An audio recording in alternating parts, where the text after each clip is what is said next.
Hey everybody, it's GauntletX, and welcome back to another Premier Draft of Bloomburrow. Without further ado, let's get into our Pack 1 Pick 1, which has a bunch of great options. We can head for Squirrels with Honored Dray Leader, Bats with Star Charter, Rats with Wick the World Mind, or we can take a flexible, powerful removal spell like Drift Gloom Coyote or Nocturnal Hunger.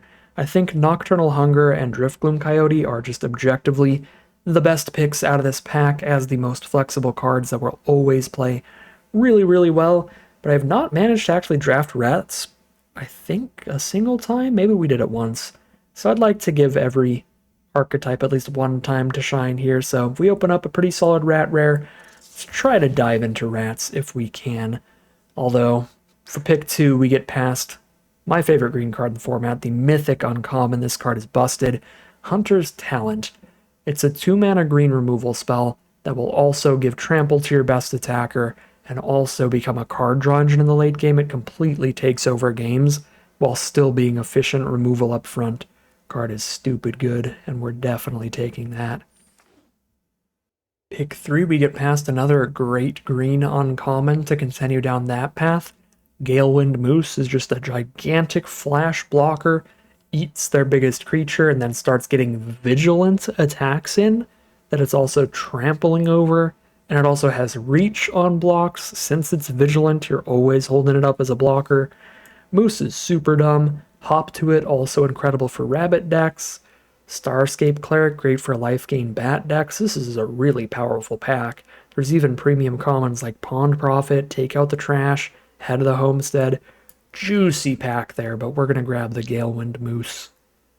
Pick number 4, the green has completely dried up, and the black is not very good either. Honestly, the entire pack is quite filler already. Take a fine, cheap filler white creature. Mid-range filler black creature with a Mind Drill Assailant, just because it's a rat to go with Wick. Although now that we're on double green spell, we'd have to be like green-black rats or something weird. I don't know, pretty bad pack. None of these are super likely to make the cut. Go for the Mind Drill Assailant, I guess. Pick 5, pretty late for a Carrot Cake. Nice flexible card, great top deck late. It's also pretty late for Brazen Collector. 2 mana 2 first strike that also functions as a mana dork to ramp you up. So we could go for like green-red raccoons, which wants to expend 4 mana. So spend 4 mana on your spells each turn, so it's good with big cards like Galewind Moose, where you can expend 4 at instant speed. So take Brazen Collector as a sign towards green-red, potentially. I like that. I also like Carrot Cake. Sonar Strike's pretty reasonable. But I think my pick order here is Collector 1, Carrot Cake 2. Sonar Strike and Teapot Slinger are kind of tied for 3, kind of mediocre. I guess we could take Sticky Tongue Sundle because it's very good with Hunter's Talent. That is an option 2. But it's generally pretty filler and goes around pretty late, and I don't want to run like 3 of them with 1 Hunter's Talent in the deck. Pick 6 Downwind Ambusher. Well, that lets us stick back towards black because this is a great black uncommon. The Enter the Battlefield effect is just pretty flexible. There's lots of 1 toughness cards in the format, thanks to all the rabbit tokens and stuff that you can randomly kill. Plus, you can just finish off a large creature, no matter what you're playing against. So, Downwind Ambusher, very good. Pick 7, pretty weak. I like Conduct Electricity to be able to expend at instant speed in Raccoon decks, potentially. Early Winter is so much mana. As removal, it is quite mediocre in a format that has 3 mana instant speed removal in the same color. So I'm not going to pick it super highly. I would rather take Conduct Electricity because it's good in green-red. And now we get pick 8 Nocturnal Hunger. See, this is why we don't take Early Winter. We just get past super late Nocturnal Hunger, which is way better. Pick 9 Nocturnal Hunger. Okay, so black feels open. Green does not feel super open, but if we get super powerful black stuff, we can still just play so many black spells we can go black-green here. And we're kind of open to any rare that we open up in the next pack, just going in that direction. Because we're just not that deep into alternate colors. I'm actually just going to take the more filler Ravine Raider just because we're so in such a good spot to draft black in general. I'm going to lock in on that. Seeing pick 8 and pick 9 Nocturnal Hunger. Locking on scooping up all the filler black at the end of the pack. So pack 2, pick 1. I can just take premium green cards in my first 3 picks of every pack and then not see any more green for the rest of the draft. Or I can go full rats here, taking Shoreline Looter. Blue didn't seem super open, honestly. We didn't really see good blue cards throughout pack 1. But that's the best color pair for Wick. Thundertrap Trainer is probably better than Shoreline Looter by a little bit, even though it's not a rat. But again, yeah, blue didn't honestly seem that much more open than green, so at that point I might as well take the card I already have 2 incredible cards for. There's nothing really for red here. There's literally nothing for black. We could take Patchwork Banner. We're not that tied to one creature type right now. I'll just take another Moose. Get past Season of Loss, a mythic rare in our deepest color. Don't mind if I do. Pick 3. Here's a Persistent Marshstalker. Oh, there's also a second Hunter's Talent. Marshstalker would be cool and fun in this deck because I want to up the rat count a little bit for Wick. And this is a card that cares a lot about rats as well. But we're on double Gale 1 Moose, 1 Hunter's Talent. If we're on double Hunter's Talent, double Moose, we're just playing mono black splash green at that point. We're locked in. I have my path. Here's a pick 4 Thoughtstalker Warlock, incredible black uncommon. A 3-mana 2/2 menace that makes your opponent discard a card is already good. If you've damaged your opponent, you get to choose what they discard, which is even more absurd. And we have 2 cards that help us do that a lot already. Double Ravine Raider, and now the Gateblade Assassin helps too. Although we did get past a blue mythic, so we could go full blue-black rats here, but I don't think there is anything in the set that can take me off of double Hunter's Talent, double Moose.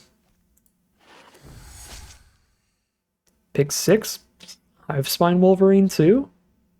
Very flexible card, super good when your opponent has a good artifact or enchantment like Hunter's Talent on board, although our curve is getting really high right now, so another very flexible, very premium 2-drop is in order, like Baker's Bane Duo. I just can't resist taking more premium uncommons, so I'm going to do that. Alright, pick 7 here. Here's a 2-mana 2/1 with no text, at worst. Just to fill out the 2-drop slot. At best, sometimes it's like a 4-mana 4/3 and 3/3. If you top deck at late game with a bunch of cards in your grave. Yeah, Bodyguard's a great flexible card. Pick 8. On Port Bell, I'm not going to play. I guess I could take the Psychic Whirl there, just because it has Whirl in the name. Goes with our Uzumaki theme deck, with Wick the World Mind. Pick 9, here's the 3-mana black creature. Pick 10. Big card draw spell. Actually doesn't feel necessary with the double Hunter's Talent. I'm going to take another filler creature. It's going to be an interesting deck. We're black-green, but we are in no sense of the word a squirrel deck. Not even tangentially related to a squirrel deck. There's one squirrel. Just black-green good stuff. Synergy is for chumps. Alright, well, here's another squirrel, though. Vine Reap Mentor is just great up front. A 2-mana 3/2 that gives you 2 food tokens. It's already very good, and obviously it works with the Bodyguard well. But it's just a great stat line. Best card in the pack for us. Yeah, I'm not a huge fan of this rare. Yeah, just take the Vine Reap Mentor. Pack 3, pick 2. Oh no, I'm turning into a squirrel deck. We get past a squirrel rare. I mean, this works well in any deck. It doesn't care about squirrels, like, specifically. We can cast any creature in our graveyard. It doesn't care about the creature types, so when it's gonna be good, it's gonna be good. No! More squirrels! I'm becoming basic. Pick 4 Nocturnal Hunger. On the plus side, our deck's becoming incredible. Cut the Swarm. Pick 5, Sticky Tongue Sentinel to go with double Hunter's Talent. Cut a Cutthroat, probably. Soothsayer works fine with the little food token synergies we have going on right now and the Assassin. Although here's now an Overseer to go with the food tokens too. And we have a tiny bit of foraging between the Bodyguard and the Osteomancer. Like Overseer.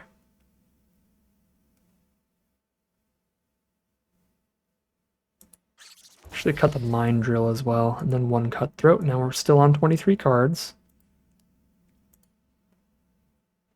Cut a card every time we draft something. Double Hunter's Talent deck. I'm tempted to take another Sticky Tongue Sentinel over a Glide Dive duo just because it's so funny whenever we accomplish that. I'm going to do it. Play those over the Cutthroats. Pick 8 is going to be nonsense. Let's draft an uncommon we don't have a full play set of yet. Pick 9. Got triple Nocturnal Hunger and double Hunter's Talent. I'm not going to play Early Winter, so we'll draft another Feather of Flight. Bonebind Order actually looks pretty good here. So I'm going to take that and cut a Ravine Raider. Nothing. Nothing. Dire Sight fills the grave for forage, but we're not foraging often, so I'm just going to ditch that as well and use the double Hunter's Talent as our card draw. We're just going to hop right into the gameplay. Alright, here we are for game 1. We need to hit lands. We have a 4-drop, a 5-drop, and a 6-drop in here, but any land has Nocturnal Hunger to defend ourselves a little. Some concerns, but I'll keep the 2-lander.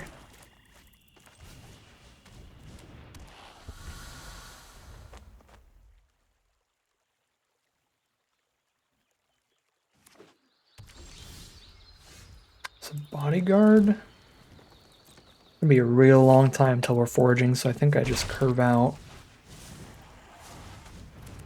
By the time we're offspringing, we have so many other spells to cast when we have that much mana.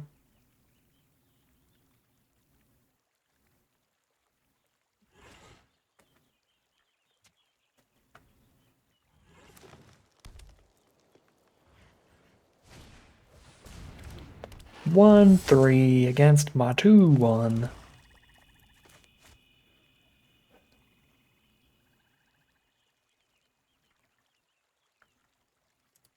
don't think I'm supposed to Nocturnal Hunger that, but it's a problem. I mean, I guess it's hitting us for 2 a turn with that drain. You know what? Sure.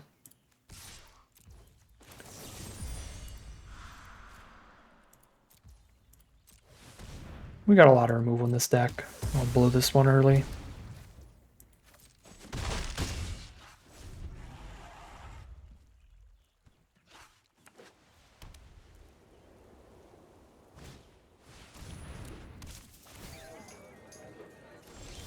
The 3/3 Harvest Right Host. Sneak right past you. Give you a little poke. They're down to 15, and here's Wick.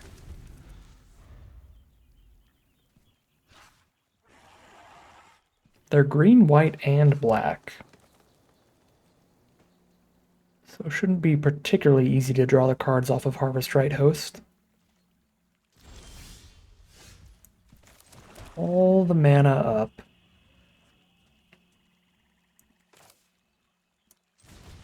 These draws have been perfect, by the way. Just land, land, land, land. Exactly what we need.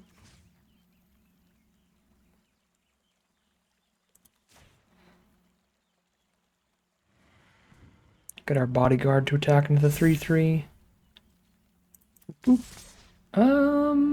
This could be the 4/2 that enters the battlefield, gives something -1/-1. How bad is that for me? They kill Ravine Raider, and then they don't have good blocks for Bodyguard still.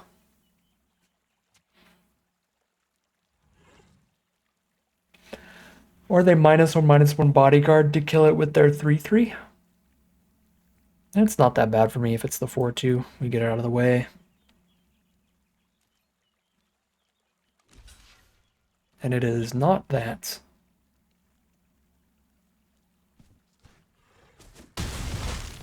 Or maybe it still is, and they're just going to play it in the end step. Alright, it's not. It's nothing for all that mana. 5 mana up. Season of Loss. I would cry. Get hit by my own mythic. Green Shell! Oh! It's just as bad. It's just as bad, but I don't stop drawing great. Yeah. When they play any creature with higher toughness than power, they draw another card. It's already a 4/6 reach that drew them a card, and if they get to 10 mana, we lose. They can eat the Wolverine for free? God, a 4/6 is just such a good stat line.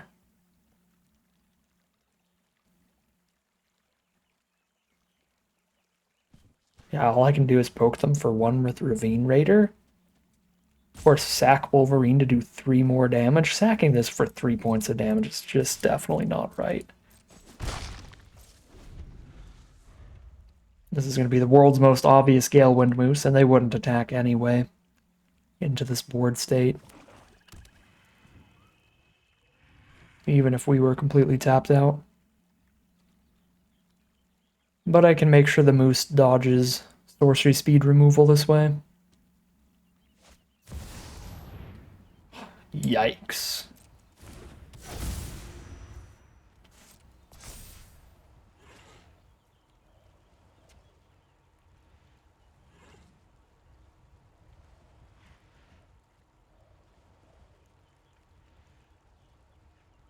This can trump 6 on a block.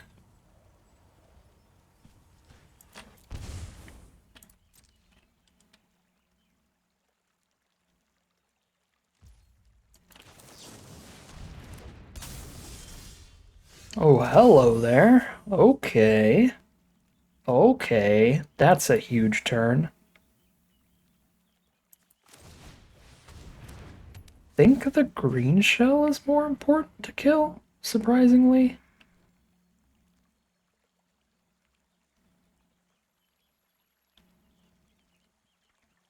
I guess it's more damage to do this the other way, because then they don't trade into the Moose with Viper. Yeah, we'll see.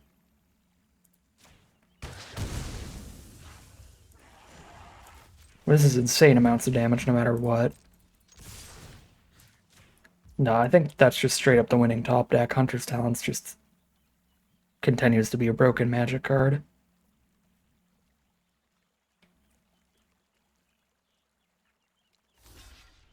They trade into Wolverine and we hit for 11. They're at 2.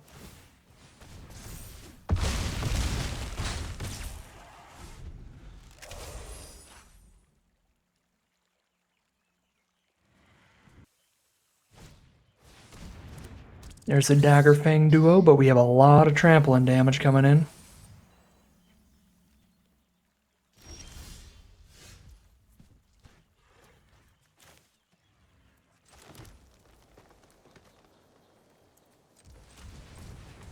I guess I can only activate the Ravine Raider once either way.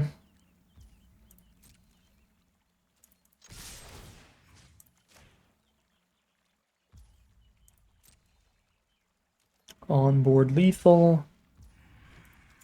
I'm already trampling over for well over lethal, so no need to respond yet. Scale Shell? Okay, this...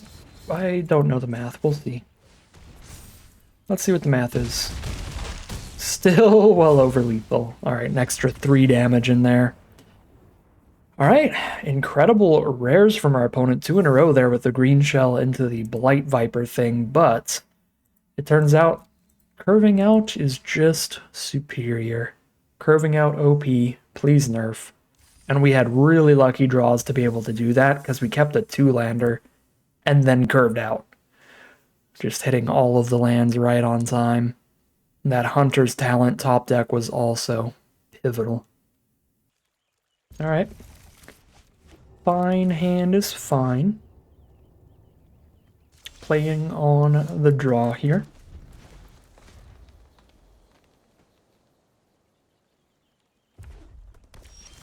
It's a red deck from our opponent. Well, that's a much better curve out. Now I can hold on to the bodyguard for much later in the game. Thanks to this assassin. No. They've thrown my lizard in the garbage. And he was such a cutie.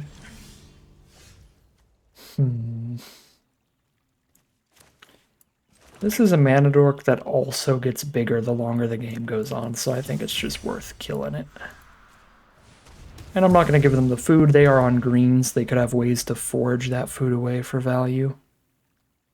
Plus, I'm still at 20, so we're going to use that life total as a resource there. 2 out of 3 cards engraved for 1 Bushy Bodyguard forage.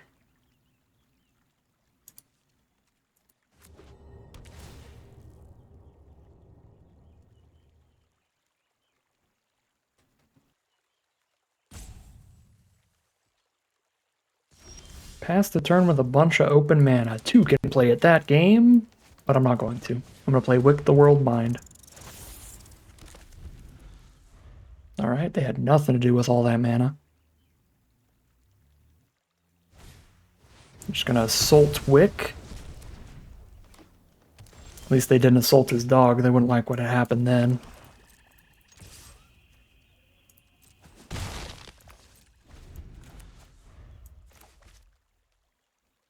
It's going to be an awkward ambusher. It's just going to be a 4-2. Never mind. We're killing a 1-1 rabbit.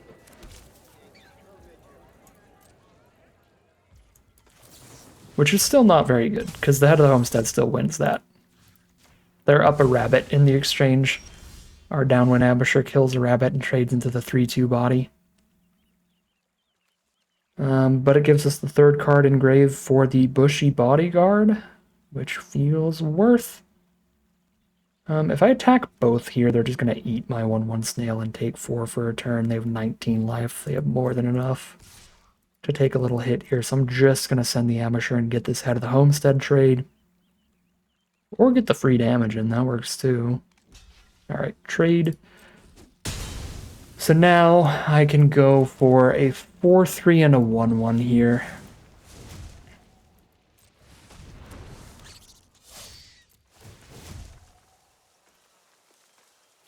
Or a 2-1 and a 3-3. But 4-3 and a 1-1 is better against a 1-1 from our opponent. Because then these can both attack in fine. But if it was a 2-1 and a 3-3, the 2-1 is not attacking into the rabbit token. Although Sticky Tongue Sentinel plays better if we don't put the counters on the bodyguard, because then I pick up the bodyguard and play it again.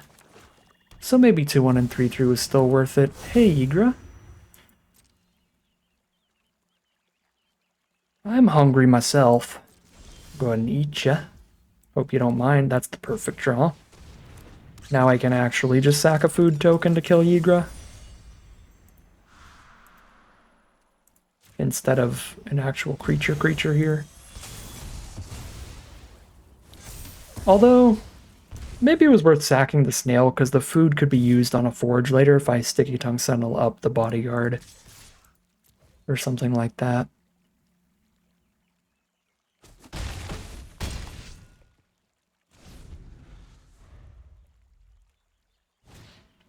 Treetop Sentries. More than enough to forge with.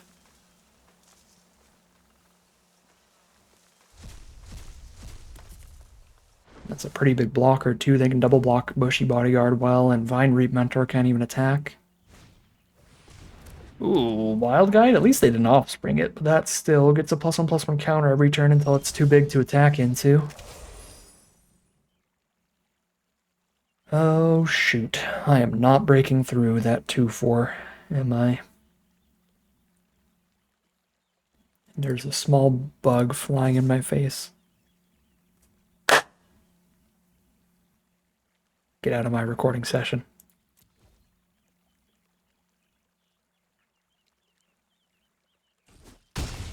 They're down to 9. I have 2 Hunter's Talents in the deck to pick up with Sticky Tongue Sentinel, and the 3-3 body doesn't even work super well outside of giving me a wide board state where they go block, block, block, take 1, 2, 3, 4, 5 maybe.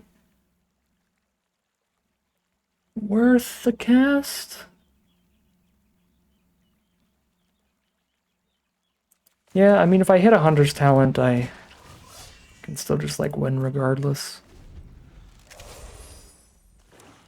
So let's get the wide board. And there's the concession. All right. 2-0, heading into game 3. Ooh. Obviously want to find a green source eventually, but Hunter's Talent is still a great play later in the game, and we have 3 very good early game plays. Uh-oh. Green spells are the only bad draws right now. Black spells are castable. We've got 3 black sources already, and any land is a good draw. Particularly green lands being great draws. But any lands are still going to be good for later. So we have found a swamp and a green card as our first 2 draws. Not perfect, but still just needs 1 forest off the top to really pop off here.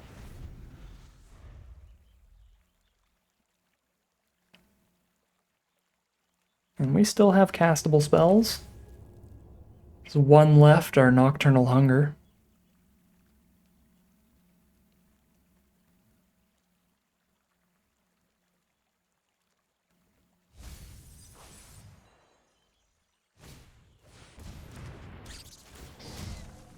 Curious Forager, and it gets to pick something up because they cash grabbed. I guess it only picks up a Fountain Port.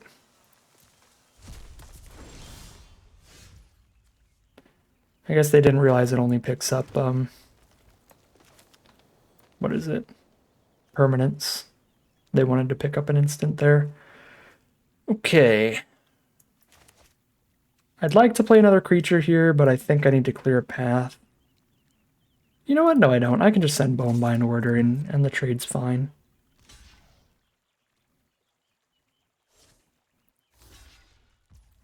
Yeah. Sure. I guess the problem with this is if I Osteomancer Adept back the Orator, which I think I am going to do, then it's going to get exiled when it dies, so I can't pick up something from Grave with it later, but still go for damage here. Oh, you know the biggest issue with this play is that we've foraged, so we've broken the audio. And the forage audio is just going to be looping for the rest of the game. This card actually sucks because it makes you forage. And I think the forage audio like double loops if you forage again. Maybe we'll find out. I can Hunter's Talent and have Nocturnal Hunger up. Obviously, Hunter's Talenting a 1/1 is not the most exciting thing, but it makes it so they can't kill any of our attackers. So it's worth it. And it gets us closer to having a level 2 Hunter's Talent on board to trample over the 1/1s.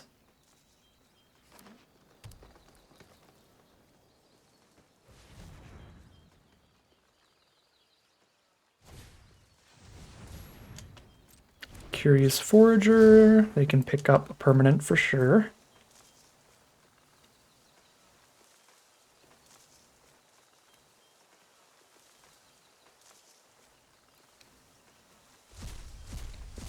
Carrot Cake it is to have as many blockers as possible, which is fair.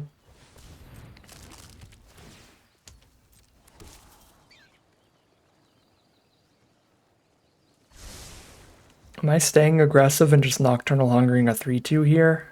Doubt it. I'm just going to level up Hunter's Talent and take whatever trades, or I'm going to play a Moose. One problem here. It's very obvious I'm playing a Moose if I play one, but that doesn't make the Moose any less strong, so we're just going to be in another position where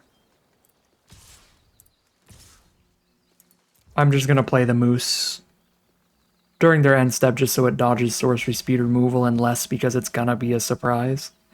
They're going to be like, you had 6 open mana and didn't level up your Hunter's Talent? Pretty suspicious, I think. But maybe just something in my eye?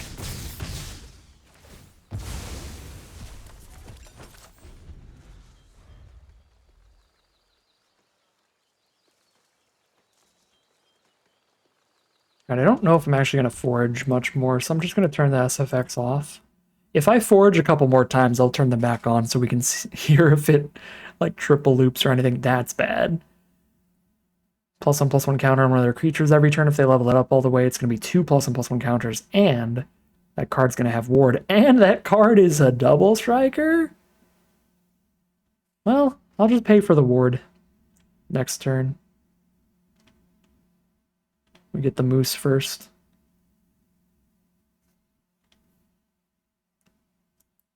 Pay for the ward. Can still level up Hunter's Talent one time.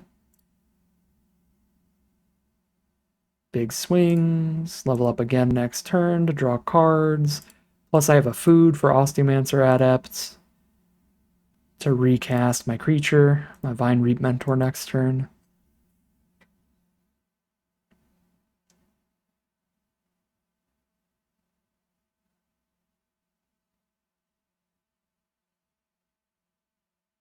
Eager Eater of All again. Well, just send in a Power 7 Moose and they have to trade.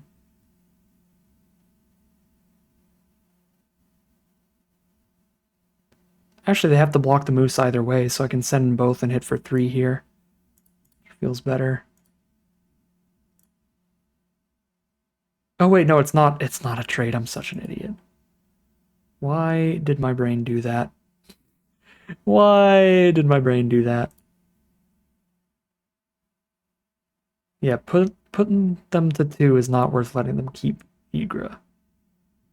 You doofus. I don't know why I thought it was a trade without... Oh, Hunter's Talent? Goodbye. Okay. So I guess the thing is I can recast the Moose now, but they're going to get 2 more blockers here, both of which can be eaten as foods.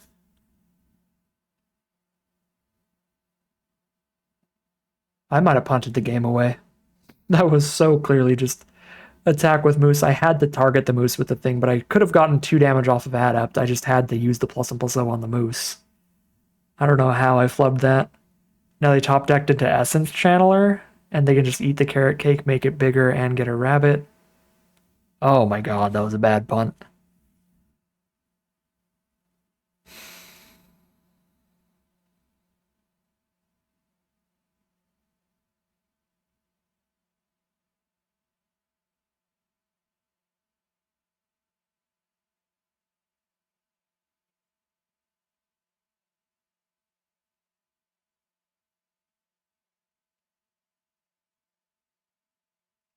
I guess it's just the sanity debuff from the Forage audio coming in hot.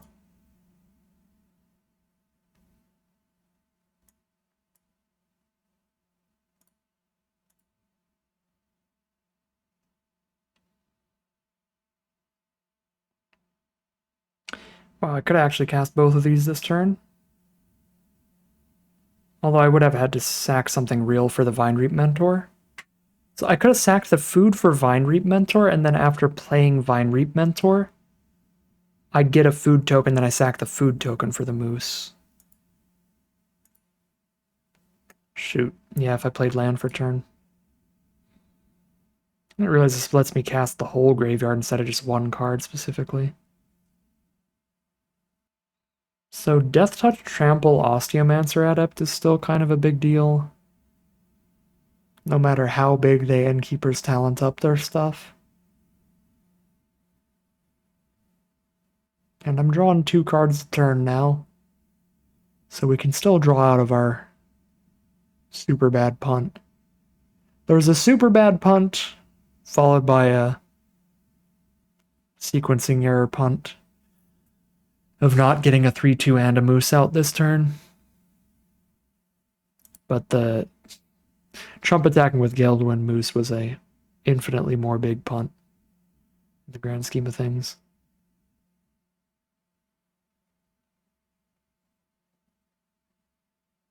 That's bold. 5 life against Menace, no good blocker for Moose without that. Take it and then kill them, right? Trampled for 1. They're at 4 life. Take 2 from that. They're at 3 life. Adept, I gotta go blocks there. Assassin for chumps. I can eat the Moose. because of the vigilance to gain life if this isn't going to get there. I guess it might not get there.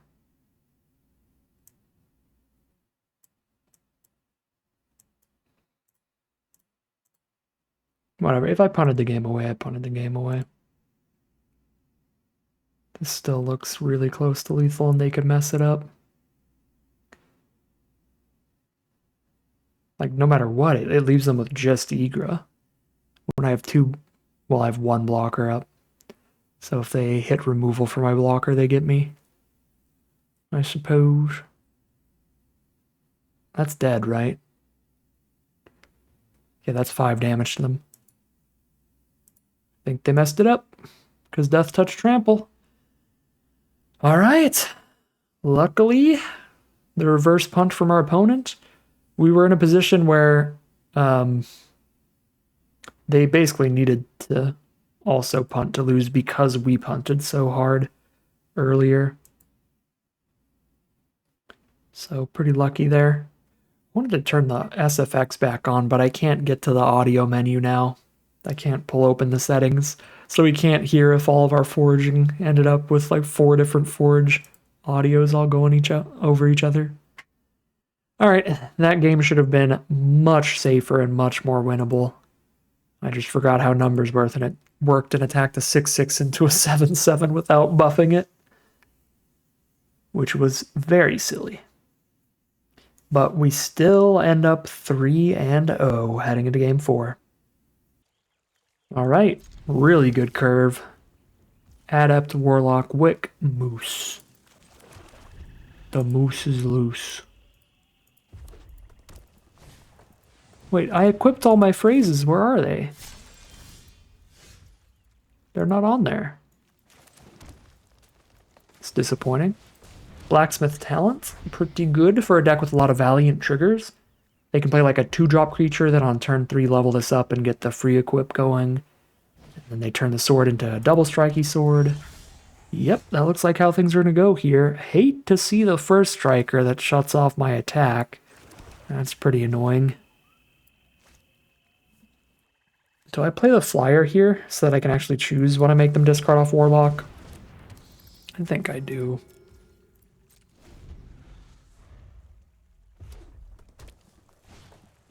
Tempest Angler for the play. I'll take a 1-for-1 trade if they offer it. Goodbye, Osteomancer Adept.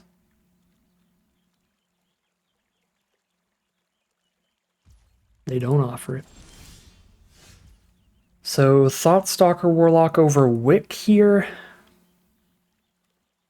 Playing off curve, but I can still play Wick next turn. Alternatively, I could still play Wick this turn, have pretty good blocks, and probably still poke them for 2 in the sky the turn after this. In which case, if I top deck a land, I can Warlock and Orator next turn.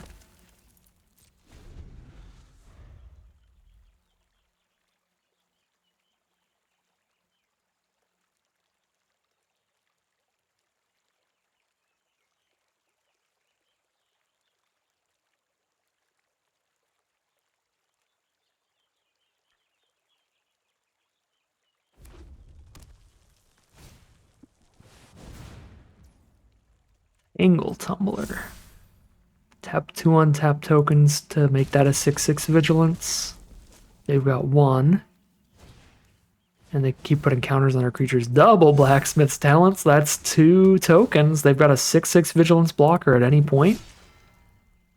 Yeah, Tangle Tumbler with double Blacksmith's Talent certainly gets there. 6/6 Vigilance. The big point here is going to be on blocks, though. Dang, didn't hit the land to play Warlock and Orator or anything else here. They still don't have reach at least, so we just hit them with the Soothsayer. But even if we rip out a good spell from their hand, they can just start leveling up the Blacksmith Talents. They just need one of these level 3, and then both of these are +1/+1 double strike haste equipments, which is nasty.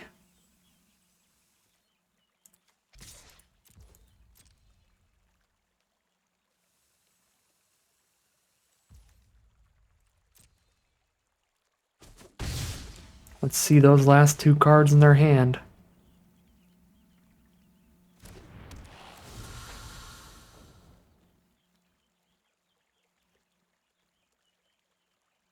Raccoon Rallier and a mountain.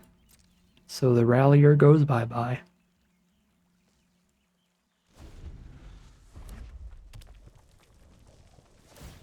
Yep, level up that blacksmith's talent. Work their way towards double strike. So, spend on the full equip there. Get the free Tangle Tumbler crew. And then get the free equip. It's pretty huge attacks.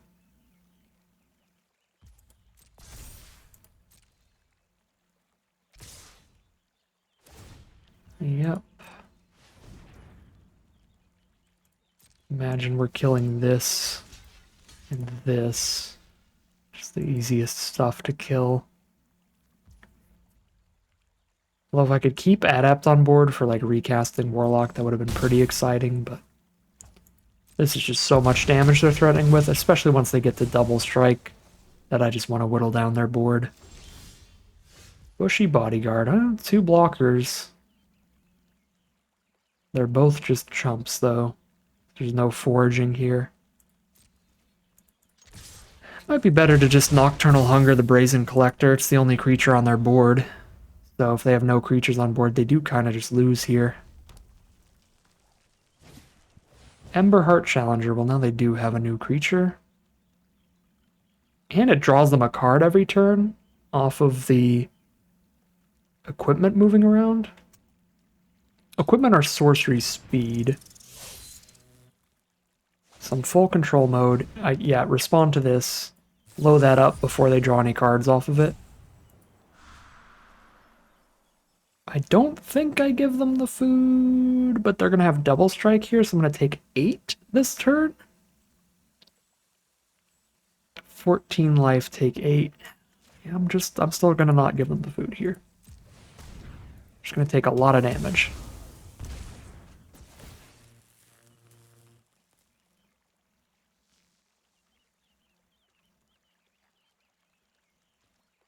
And then we have chump blockers galore.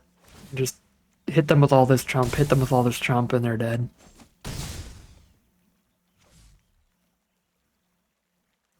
They have to draw into something, but anything they draw into is a double striking haste threat. Oh, Wolverine's so good, but it's 5 mana. Alright, I can chump both their creatures off of the bodyguard here.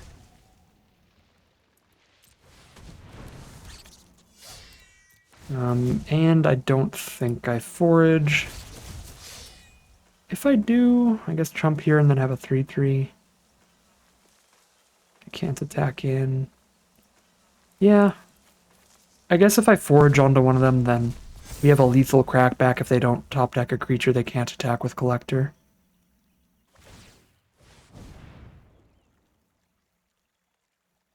Because then we just crack back. Actually, even if they do attack with... Or even if they do hold it back, I just crack back for lethal.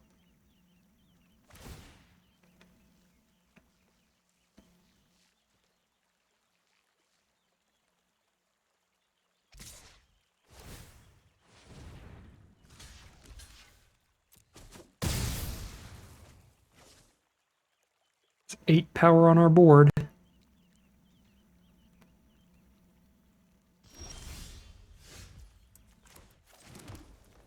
Send it, drop a Wolverine. They don't have any response. That is game. We remain undefeated at like 4-0 now. Excellent spot to be. We're breaking even on gems no matter what. Here we are for game 5. We got the Hunter's Talent Sticky Tongue Sentinel combo in this hand. So this could be some spice to start this game off. Our opponent is on the play. Here we go. Planes from our opponent.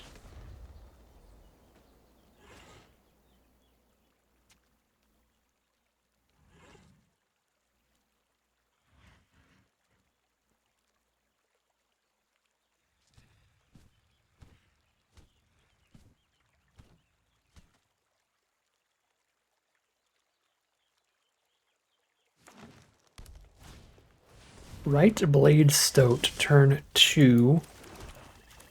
I forgot we have a Season of Loss in this deck.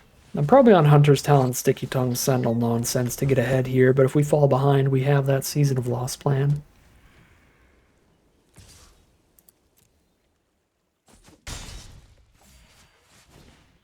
Hop to it. Well, we're falling behind.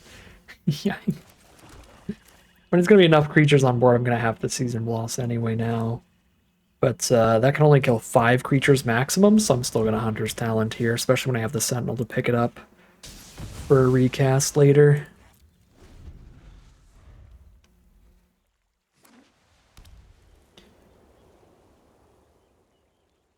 Hop to it's really good against Season of Loss, because it's also the kind of card where we kind of want to do like a stack 3 so we can do the 2-mana ability and draw a card or 2. Alright, Mentor gets Sonar Striked, that's fine. Play Wick here, because I don't know if I'm going to hit the next land for Season of Loss anyway, and then if I do, I've got 2 creatures, so I draw 2 cards off of the Season of Loss.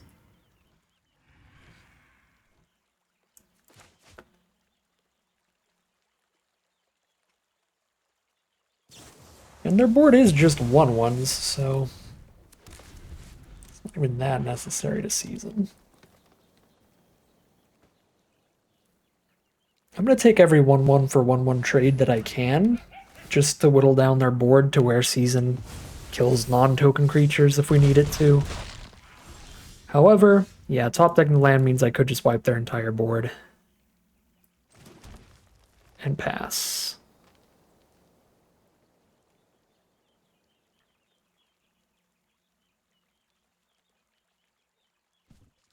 Yeah, that's got to be the best thing I can do, right?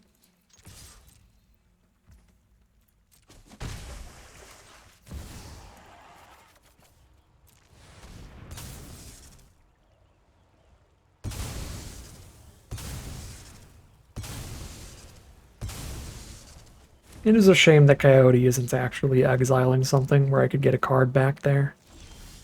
Alright, they have 1 card in hand. We have a Moose. But also Sticky Tongue Sentinel Hunter's thing if we need it. The Moose v Moose game? I think I take this. So I Hunter's Talent their Moose, because they're on just top deck draws here, so odds are the Hunter's Talent on Moose resolves. Then I get to keep Nocturnal Hunger. Yeah, they're over it. Super good stuff that game. Season of Loss shows off its mythic rare power level, and we are 5-0 heading into Game 6. Here we are for Game 6 of the undefeated Golgari Mush Pile. There's more squirrels than any other creature type, but we're certainly not a squirrel deck. Definitely want to draw some lands with this hand, but if we get to those high mana values, we got crazy stuff going on.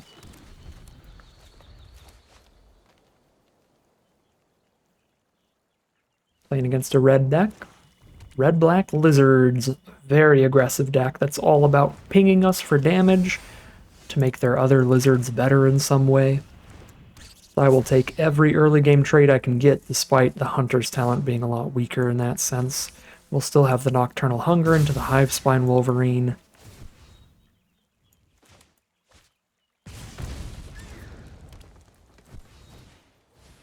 Fireglass Mentor. I will kill the heck out of the Mentor before they get an opportunity to draw any cards out of it. And I will give them a food,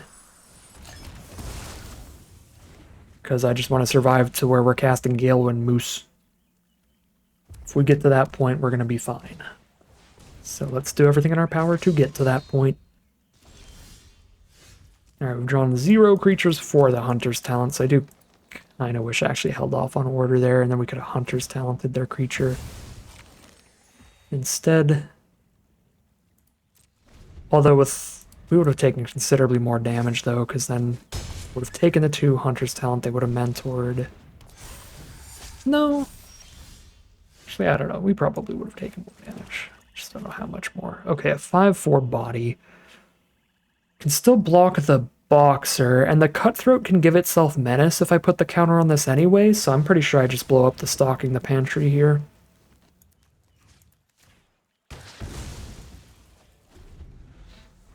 Because even if I make this big enough to block Cutthroat, they just give Cutthroat Menace. Oh boy. Wow, that's bad for me because I have 2 Hunter's Talents. So I don't think I can afford to lose Wolverine, so we take 9, kill nothing. But then we kill Cutthroat and Boar. Dang. If I knew I was going to hit Moose Mana, I'd have been fine to trade here. But we had no guarantees, so this was, I think, the safest line we had, and probably the best bet.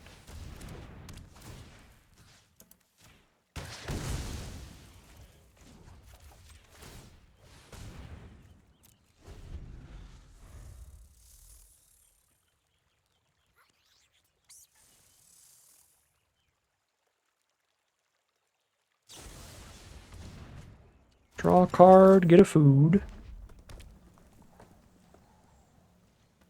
Pass the turn. Feels better to start putting Moose on the board than it does to draw cards when I'm at 7 life. Vigilance Trample is insane here as well. Could attack with Wolverine, but I live in fear. And I'm going to wait, and I'm going to attack with both next turn. Holding up another Moose. I mean, these things are so beefy, they're going to die in like 2 swings anyway. Even if I don't send in there. Rather just block with Wolverine than the Moose, because it's smaller.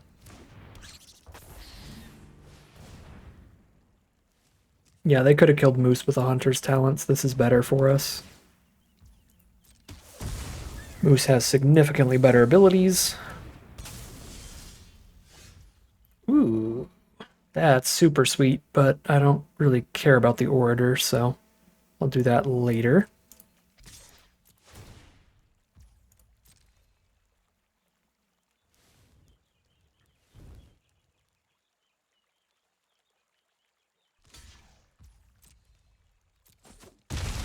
Yeah, let them pick up a good creature, and then we can Hunter's Talent the good creature with Sticky Tongue Sentinel.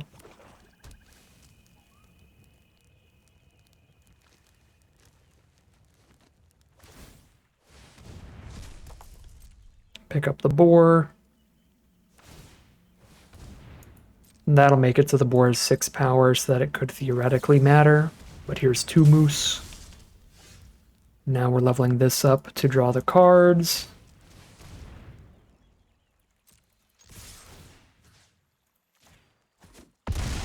They're down to 8 and definitely dead next turn. Maximum Moose this game. And it's just the Boar. So that is game in our favor. Well over lethal. Whether or not we trade, we're fine here. It's the GG from opponent. And there's the lethal. 6-0. We made it all the way to the final battle of this draft, completely undefeated.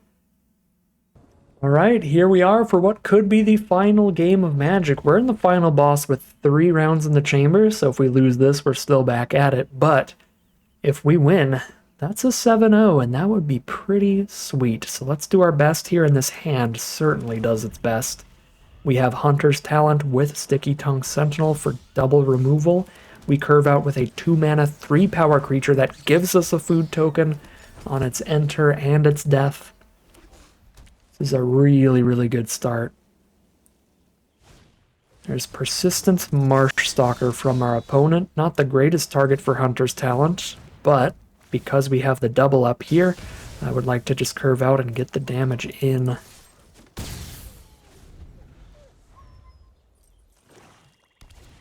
There's Thoughtstalker Warlock. No choice of what to make us discard here. I'd like to hit the 4th mana. And the 5th mana in theory. I think Bushy Bodyguard's probably the play next turn. Do I actually ditch Downwind Ambusher? I kind of think I do, because once we have 5 mana Sentinel, Hunter's Talent's going to be really good. And this turn, Bodyguard's going to be really good.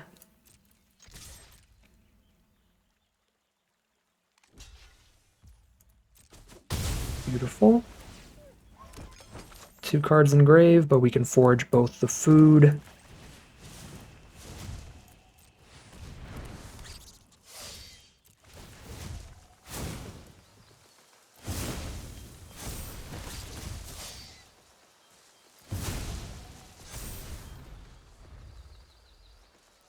Goodbye game audio.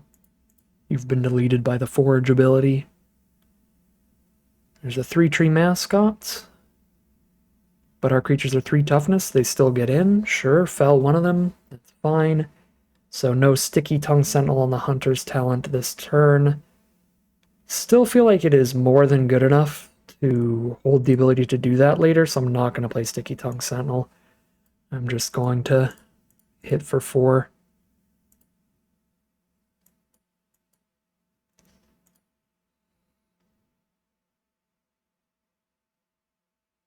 Vren the Relentless.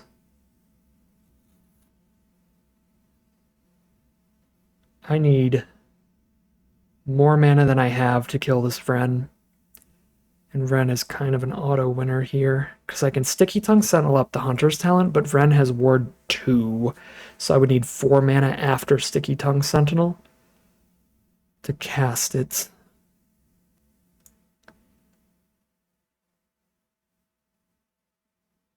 So, do I draw the card or make the flyer here? I could still Sticky Tongue Sentinel it back up.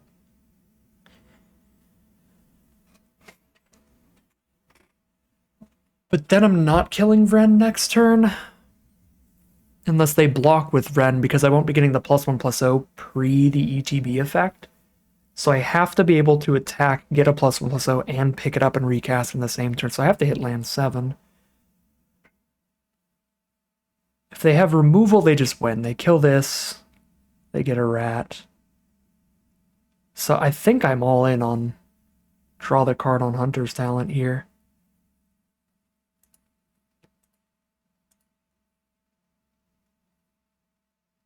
To pick it up, blow up the Vren next turn.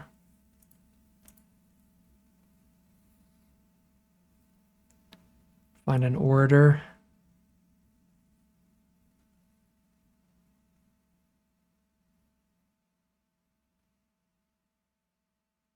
They play another creature with at least 3 power, that's also horrible. Okay, that's the land we need. To attack Sticky Tongue Sentinel up Hunter's Talent. And then Hunter's Talent Vren. But it seems they have an instant here. Ah, god dang it.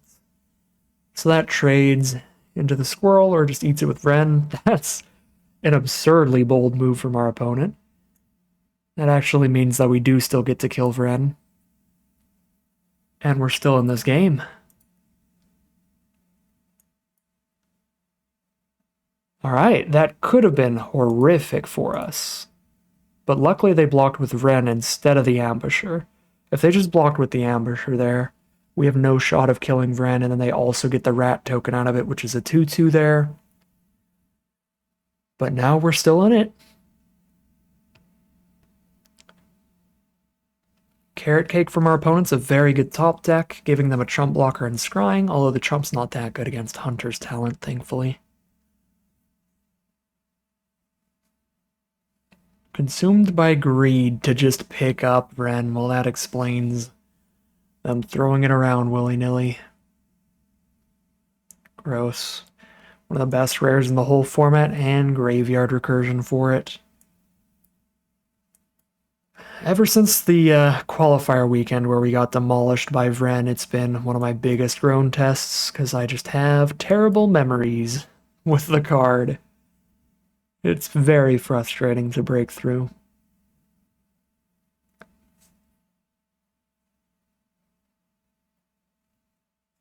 Obviously, every trade is horrific when Vren's on board, because it involves them getting a 2/2 rat, or if I trade twice, they get a 2/3/3 rats.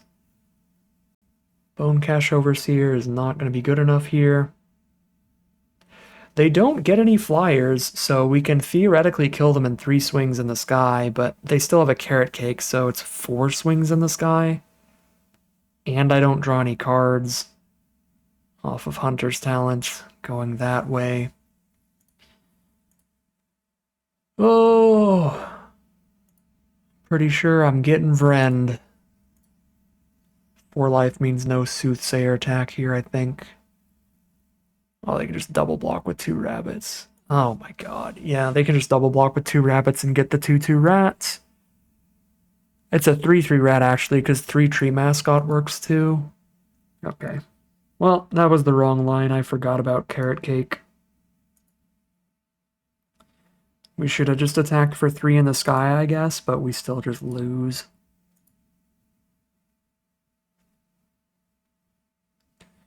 Fran is just way too good.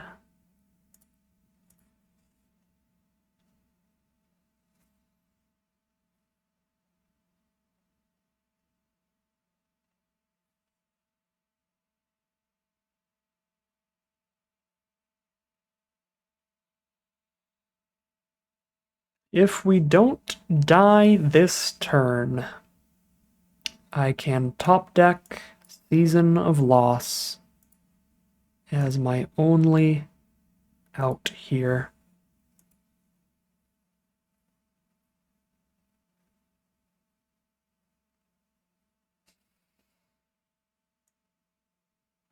Hello?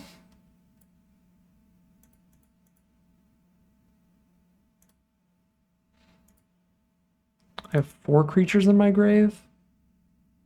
Okay, so that doesn't matter. The ping doesn't matter, it's just kill Vren and all of his rats.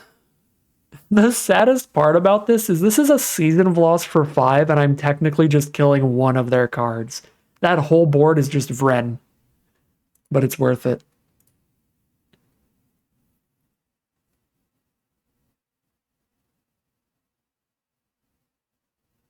Builder's Talent. Get +1/+1 counters and return a non-creature, non-land permanent from grave to the battlefield, so they can level it up and bring back the carrot cake and throw counters on the rabbits and sack the carrot cake. And Jesus, that's a good draw. Our best draw is probably Moose with Hunter's Talent, but anything with Power 4 works. Wow, never mind, that's our best draw. Blow up the Builder's Talent and then draw a card before they can reanimate anything with it. Oh my god, these are such live draws. Our only out was Season of Loss, and then we hit it into the Wolverine to blow up their class.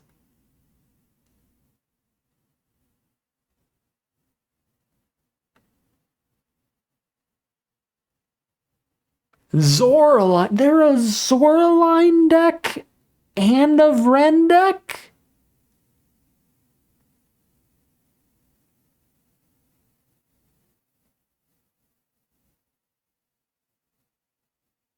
Okay, sure.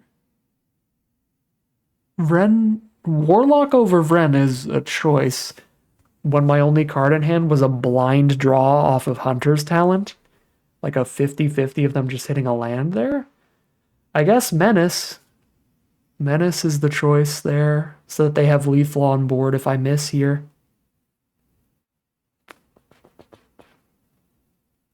I basically have to top deck removal or die. So I kind of have to attack with Wolverine, right? What top decks do I have left? I have 2 copies of Galewind Moose that would block Zoraline and I'd survive. Those are my only flash creatures. So if I draw a flash creature, it can block Zoraline anyway, so I don't need to hold Wolverine up to try to double block a Menace card with a flash blocker. So we do just attack, draw the card, and we have to hit action.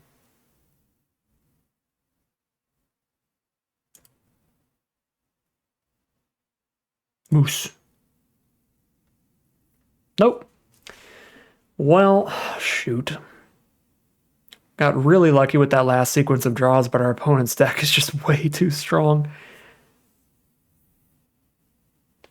Our deck's really good generally, but when you get to the 6-0 bracket, you see some nonsense.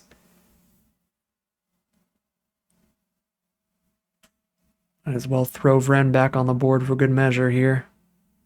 No, pick up another carrot cake.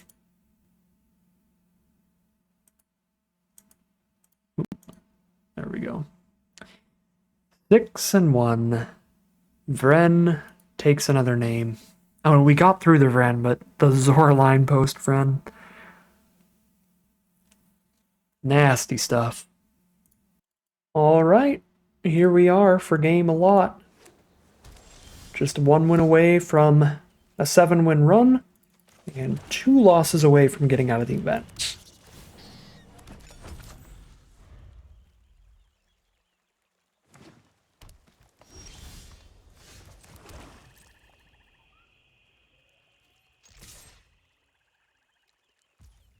Cash grab from our opponent or something. Plume Creed Escort, alright. Well, 2-1 flyer. Downwind Ambusher is excellent against the card. Take my 2, go to 18. They play a Water Spout Warden. Sure, I'll trade into that. And then I'll just Ambusher while they're tapped out. We're flooding a little bit here at 7 lands. Most expensive card in the deck being 6 mana. So if we hit any more land draws, things could start going real poorly. But now every non-land card in the deck is active. Sticky Tongue Sentinel. I guess I can pick up a Wick or a Downwind Ambusher with that. Flood Caller? Sure, I'll take the trade.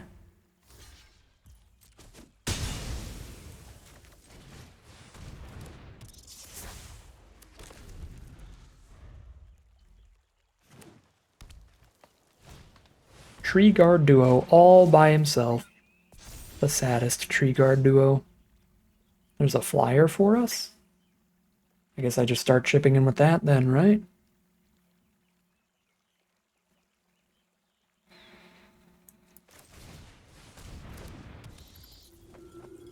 Actually start surveilling and just hold on to the Sentinel for now. Set up our draws.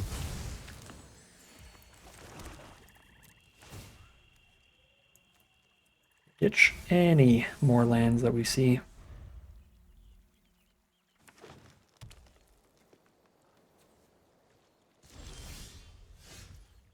Okay.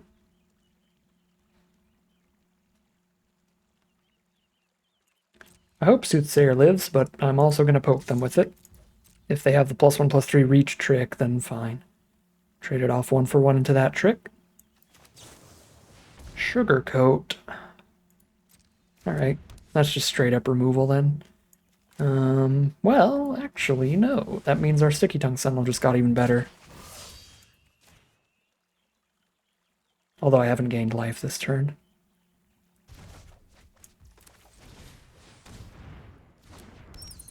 Nice.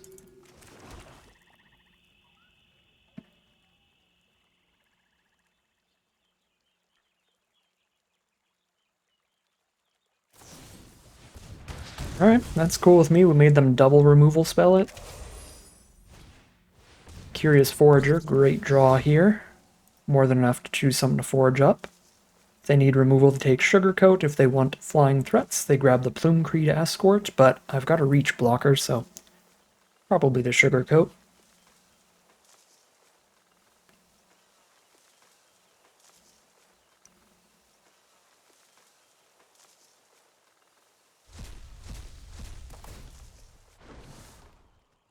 It is the Sugarcoat.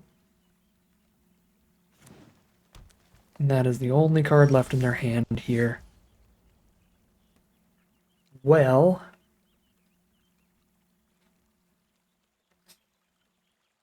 I can't really play a better creature right now or they're just going to Sugarcoat it.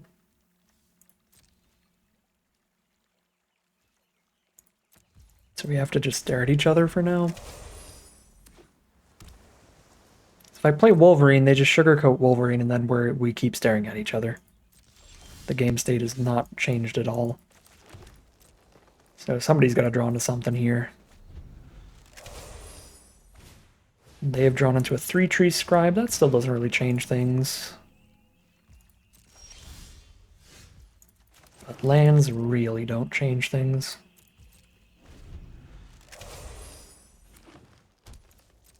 I guess ETB +1/+1 counter would have been enough to slightly change things. But we have double Hunter's Talent we're looking for. And they can't make Hunter's Talent a food. Oh my god. This is getting very statistically unlikely now.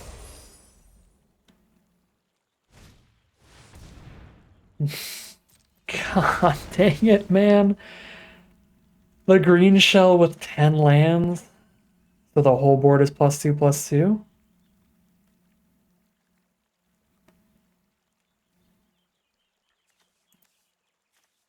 We're 13 lands out of 17, less than halfway through the deck.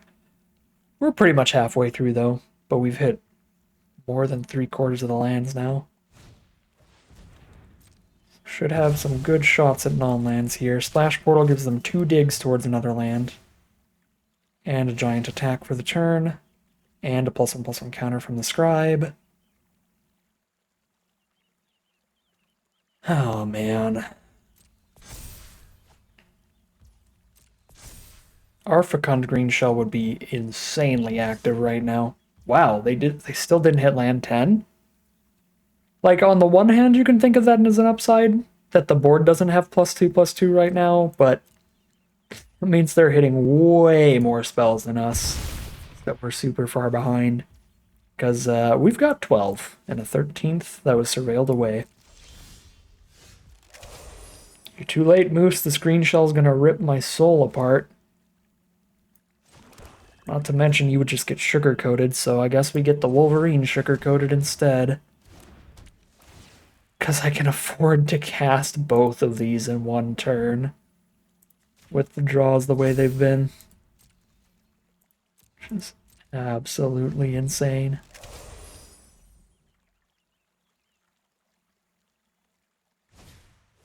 There's Junkblade Bruiser, which triggers Green Shell again to draw a card again. It is once again a non-land.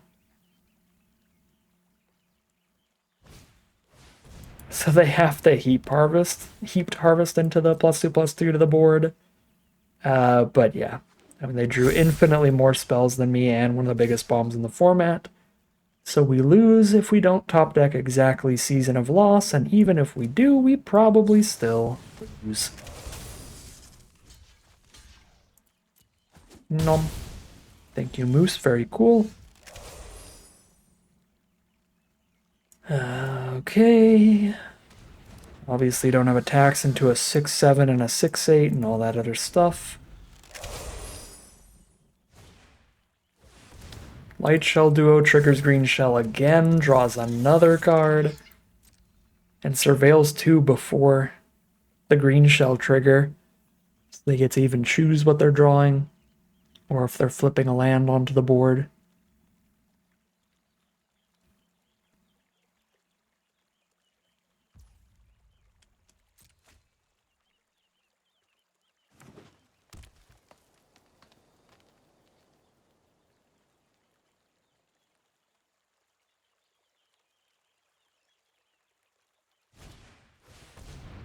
Sticky Tongue Sentinel picks up whatever they want to get a +1/+1 counter. Yep. Vigilance on the gigantic trampler here. Trigger Green Shell again, draw another non-land.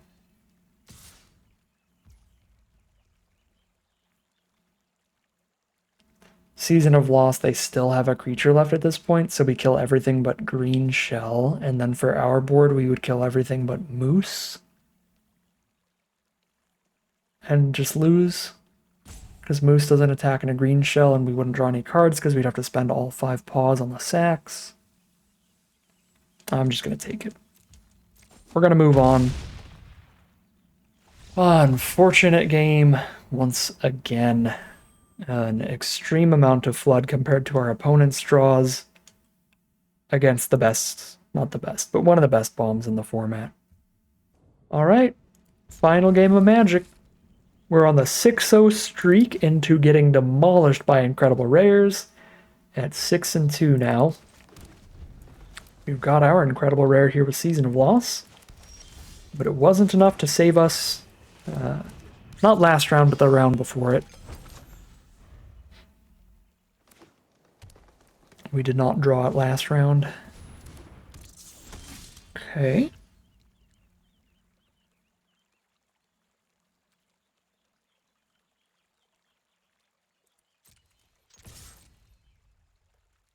We just play the game out normally for now. Always feels like the best bet than to get greedy with the season.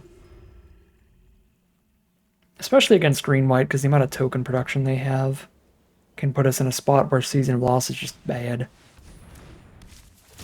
Yeah, because it kills a bunch of 1/1s and stuff. Luckily they do Rabbit without the Offspring, so that's a start.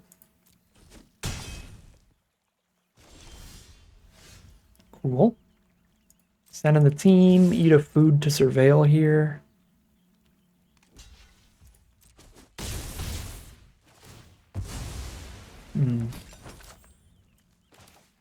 Is surveilling worth not holding up Nocturnal Hunger? When we have Season of Loss in hand, it is, I think.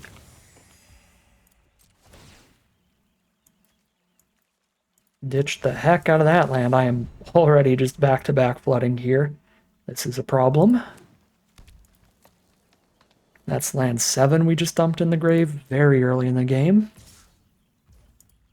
Don't want to see a repeat of last game.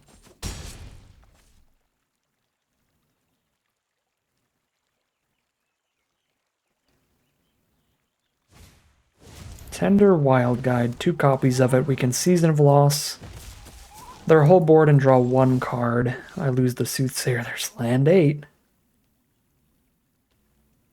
Or I can keep the Soothsayer to surveil 1 again for now. Hold off on the Season of Loss.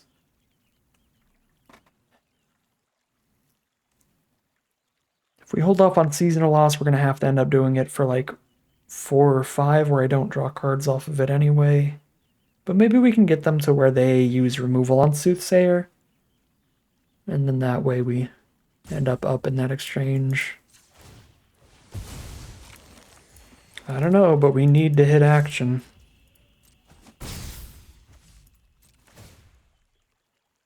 Wolverine is action. It's pretty big, if nothing else. Can kill the Wild Guide token.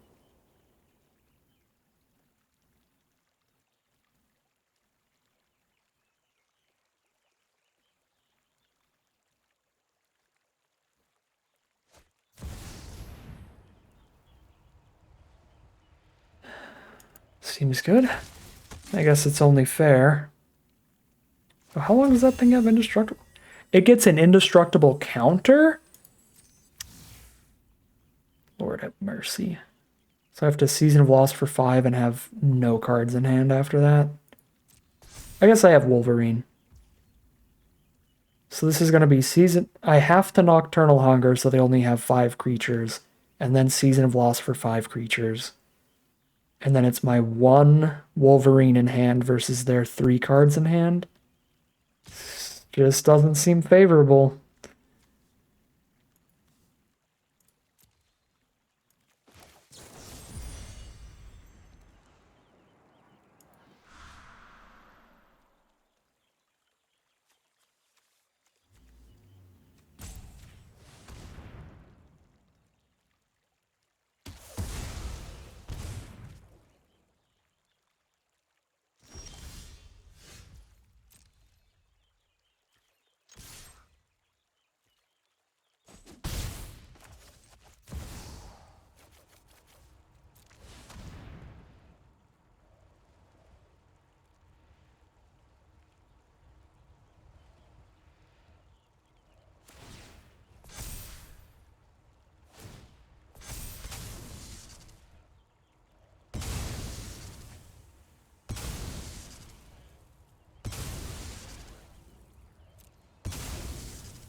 The moose is loose.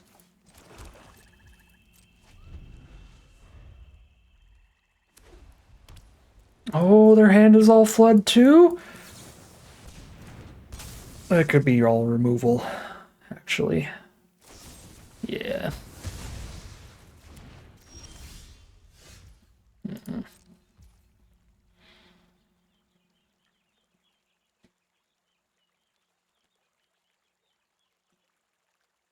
Their hand's all removal and I play Wolverine with no ETB value. This is bad, but if they have no removal, this is 6 power, because we put the counter on itself and that kills them in 2 swings. Well, they've only played 1 removal spell all game. I'm just gonna hold up Hunger.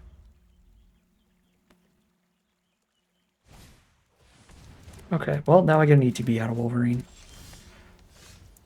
And I get to hold up Hunger. Although now it takes 3 swings to kill them. Worth.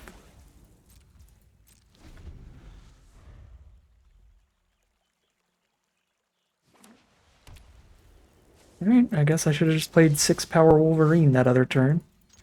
Still just takes 2 swings to kill thanks to the assassin draw.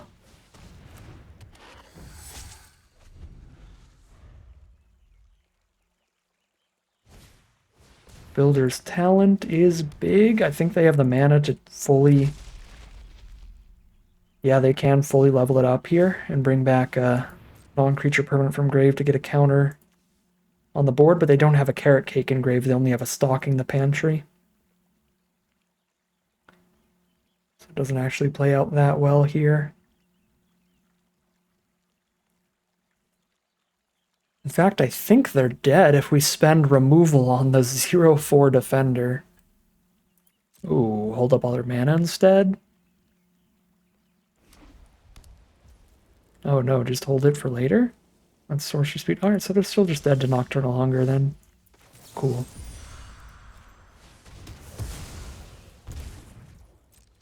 Lethal swing. Luckily, our opponent flooded out as hard as we did, and we just had the higher mana value spells with the 6/6 and the 5/4. Just because our deck has some really high mana value spells in it. Absolutely mortified. It was the 6-0 into the 6-3, but we finally get another trophy run at 7-2. This might be my first non-birds trophy run in the best of 1 queues. We did 3-0, a black-white deck in traditional draft. But in best of 1, I think it's only been like 3 birds decks that have gone 7 wins.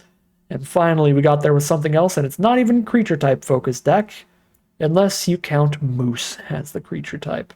This was all about just premium cards, double Hunter's Talent, double Moose, Hivespine Wolverine, pulling us to green, even if there's not a high quantity of green spells in the deck. They're so high quality, it was worth sticking to the color, especially with the double Sentinel to pick up the Hunter's Talent. Do some fun little combos there. Out of the black, of course, that was just the most open color in this draft pod. We wheeled a couple of these Nocturnal Hungers. We got a Season of Loss passed to us. We got Thoughtstalker Warlock and Downwind Ambusher passed to us later. Really solid stuff. Very happy to have ended up with the deck I did and in the colors I did. I think we drafted pretty well for the most part. Played it out fine. And almost got a 7-0 run there. But things got a little sketchy. But we still go 7-2 in the end for maximum prize out today.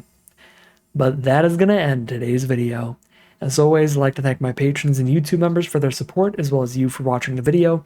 If you enjoyed it and you're interested in seeing some more, you can always like, comment, and subscribe to tell the YouTube algorithm to send you some more in your recommended feed. If you'd like to catch me live, you can check out the Twitch channel in the link in the description below. If you'd like to support the channel directly, you can check out the Patreon link in the description below. But other than that, as always, thank you very much for watching, and I'll see you again soon for some more Magic Arena.